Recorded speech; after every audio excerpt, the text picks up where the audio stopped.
Shalom Bapak Ibu sekalian, kita ada di sebuah hari yang Jumat Agung, hari di mana kita sedang memperingati Yesus Kristus Juru Selamat kita mati dari kayu salib untuk menebus setiap dosa dan pelanggaran kita semua.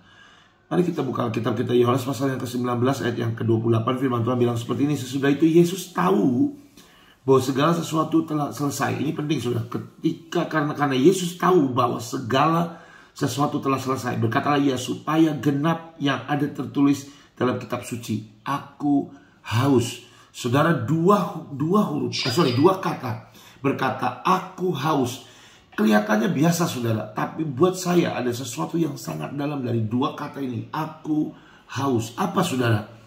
Saudara, buat saya ada sesuatu yang agak janggal ketika Yesus berkata aku haus. Kenapa? Gini saudara, sudah jelas dia dari awal dia harus pikul kayu salib dan dia harus jalan di jalan Golgota, jalan salib saudara. Dan kalau kita pernah kisah, kita pasti tahu bahwa itu jalan yang naik turun naik, itu bukan jalan yang mudah, jalan yang sangat melelahkan. Tanpa memikul kayu salib pun orang jalan di situ cukup lelah saudara.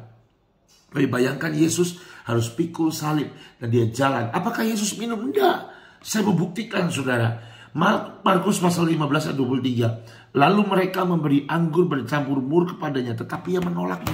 Saudara, dia nggak minum anggur yang dicampur mur. Ini pun saudara ada sesuatu yang dalam. Kenapa? Karena mur itu mengandung sebuah zat di mana bisa untuk jadi painkiller atau untuk obat tahan sakit saudara. Dia tidak mau minum itu. Kenapa? Supaya dia tujuannya adalah supaya dia rasakan semua sakit, semua titik sakit yang ada. Dia tidak mau lewatkan. Dia mau ambil dan tanggung semua sakit umat manusia. Dan dia relakan hidupnya.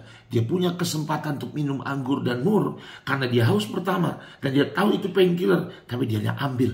Dia tolak itu saudara. Yang kedua sudah ketik di Matius pasal 27:34. Lalu mereka memberi dia minum anggur bercampur empedu. Setelah ia mengecapnya, ia tidak mau meminumnya. Saudara, sekali lagi saya ulangi. Dia sedang dalam keadaan yang sangat haus. Tapi dia tidak minum sama sekali.